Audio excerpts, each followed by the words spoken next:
In a post reflecting on her first 100 days as the first female CEO of a big oil company, BP, CEO Meg O'Neill said the company has begun simplifying its portfolio, cutting costs, maintaining strict capital discipline, strengthening its balance sheet, and making sharper investment choices to grow long term value for shareholders and investors. The role of British Prime Minister may be one of the few positions more precarious than CEO, as the troubling rise in Chief Executive Officer departures increasingly demands closer scrutiny. The CEO role is not merely harder. Under the old rules, it has become almost impossible. Many boards still favor a 10-year stability mindset, while investors demand results within 18 months. Employees expect purpose, regulators remain skeptical about compliance, and activist investors can bring unpredictable agendas that CEOs cannot afford to ignore. The average CEO is younger. Tenure has fallen from 9 years in 2021 to 7 years in 2025. For tech-driven CEOs, it is now about 6 years and could drop below 5 within the next decade. Already, around 40% of CEOs are likely to leave within 5 years, and the tenure also varies by industry. Finance and banking, for example, CEOs may remain in post for up to 11 years, where perhaps stability is much more valued, while leaders in newer technology sectors tend to have much shorter tenures. Overall, the trend is clear. CEO tenures are getting shorter in this new era of AI-driven transformation. The CEO role is also becoming even more complex. Leaders are expected to drive artificial intelligence reinvention, manage a growing number of powerful and unpredictable stakeholders, and still deliver solid quarterly results, all while operating within governance models designed for a 1990s corporation. It should not be surprising to see around 15% of CEOs forced out, citing inability to adapt to AI-led transformation strategies that demand a reinvention mindset. The question now is, can you rewrite the rules before the rules rewrite you? It is therefore also no surprise that over the past 18 months, we've seen a record wave of CEO departures at companies such as BP, Nestle, Boeing, Starbucks, Peloton, Amazon Web Services, HSBC, and many others, often in circumstances that appear far from voluntary. Markets now appear to be rewarding reinvention and quarterly performance at the same time, rather than stability alone, and boards are being forced to respond. Layoffs are also rising as business models come under pressure, and CEOs are not exempt from the growing demand for change. A short to medium term focus can clash with the longer term horizon needed for true transformation. Governance rules and business models designed to preserve established norms are often poorly aligned with the ambition for technology-driven reinvention, making the CEO's job increasingly difficult. Consider former Starbucks CEO Laxman Narasimhan, who was pushed out after barely a year amid concerns over mediocre performance. In any major change curve, performance can dip before improvement takes hold, but many CEOs may not survive that initial downturn. New leaders often inherit problems created by their predecessors and need time to repair them. In many cases, their actions may take at least 2 years to show meaningful results. That creates tension when boards and investors expect faster outcomes. CEOs must manage market expectations, activist investors, social media scrutiny, financial performance, and organizational health, often across many indicators that analysts may overlook or misread. In today's environment, too many are writing the CEO's report card without fully understanding the business. Activist investors can be especially short term in their push for cost cutting, sometimes forcing decisions that damage morale and weaken strategic advantage in ways difficult to reverse. It is also worth noting that companies sometimes bring in cost cutting CEOs with generous sign on bonuses and a short expected tenure, often around 3 years. Their mandate is to cut very aggressively, boost the share price, and create gains for activist investors who may then sell and move on to the next opportunity. The unloved CEO may also leave for another role, collecting another bonus and promising another turnaround. In the short term, market investors and CEOs may all benefit, while corporations and the remaining employees are left to pick up the pieces. Some CEOs also leave because they are financially secure. After years of high pay and bonuses, they can afford to retire earlier and choose to spend more time with family or pursue other interests. Health is another under discussed factor.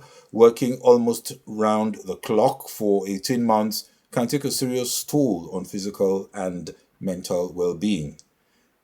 Yet, the biggest reason CEOs are leaving may be that markets now demand a new culture and a technology driven mindset that many old guard leaders lack. Today, CEOs are often reluctant to dismantle the organizational dinosaurs they built and still take pride in. Boards recognize this shift and may offer an easier exit.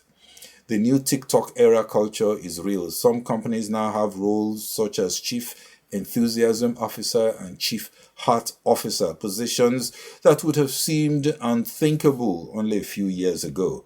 A chief heart officer focuses on well being, culture, empathy, and connection, unlike traditional HR roles centered on policy compliance and administration. The role helps employees feel supported, engaged, and valued. A chief enthusiasm officer informally promotes energy, optimism, and engagement across the organization. Hello, and welcome to Global Business Insights, where we offer perspectives to help you navigate today's increasingly complex business landscape. Today, we examine how CEOs can survive the next decade as rapid change reshapes the business world. A recent MIT Sloan Management Review article, Five Traits of Tech-Driven CEOs by Chanmugan, Lehman, and Doherty, identifies the qualities that enable CEOs to use technology for real strategic advantage. These are the leaders most likely to thrive in the next decade. Reinvention is no longer theoretical, it is already happening. Emerging case studies show CEOs combining traditional business acumen with technology fluency to create measurable strategic advantage and move their organizations forward. The first quality of successful tech-driven CEOs is active learning. They do more than maintain a basic familiarity with emerging technologies. They use them to improve their own work habits, decisions, and processes. They recognize that technology is no longer a backroom function, but a foundation for strategy, operations, and growth. By investing time in continuous learning, CEOs set the pace for the C suite, energize the organization, and give employees permission to experiment with reinvention. Satya Nadella captured this shift at Microsoft by moving the culture from know it all to learn it all. The successful CEO of the future will be a committed learner. Second, tomorrow's CEO will win by reinventing business models through bold technology bets. This can, of course, be risky, but it is also where real growth begins. By using new technologies to rethink business from first principles, CEOs can unlock new possibilities, create fresh engines of growth, and move far ahead of the competition. Third, the new CEO will treat data as a strategic differentiator, not merely an input for for decision making. This shift puts data strategy in the C-suite rather than burying it in the organization or delegating it to poorly sponsored roles. A reimagined data strategy can drive future revenue by creating the foundation for agility, innovation, and automation that accelerates growth. Fourth, tech-driven CEOs become magnets for technology talent by taking a visible personal role in attracting and retaining top people. They engage deliberately in technology forums, build relationships with senior tech leaders, and stay close to the talent market rather than leaving it solely to an HR or CIO role. This matters because exceptional technology talent will be a critical source of competitive advantage. Finally, tech-driven CEOs understand that strategic reinvention requires more than vision. It demands strong technology partnerships. Serious technological innovation rarely succeeds in isolation. By engaging potential partners and, where appropriate, pursuing technology acquisitions, CEOs can build shared visions and unlock new go-to-market advantages.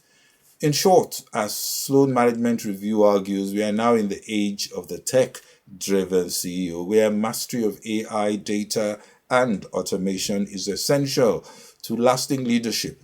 In a world of rapid disruption and volatility, CEOs must stay ahead by building technology-based strategic moats, defensive capabilities that competitors cannot easily overcome.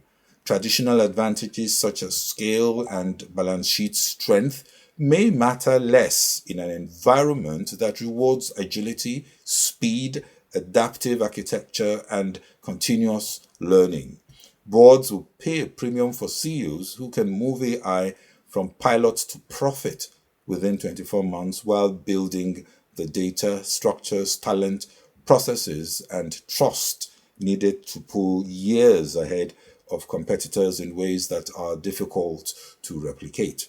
Cost-cutting CEOs still have an important role and will continue to earn market rewards, but leaders with a reinvention mindset look further ahead and may prove far more valuable in the decade to come.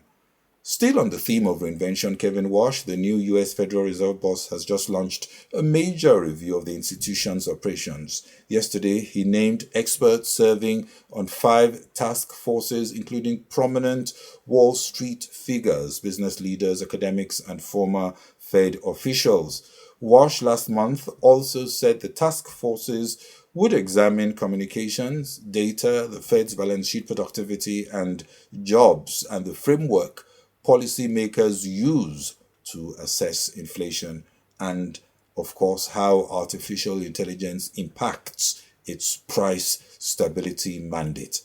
Notable participants include venture capitalist Mark Andreessen, former Bank of England Governor Mervyn King, and Greg Mankiw, former chairman of White House's Council of Economic Advisers, and Doug McMillan, former CEO of Walmart.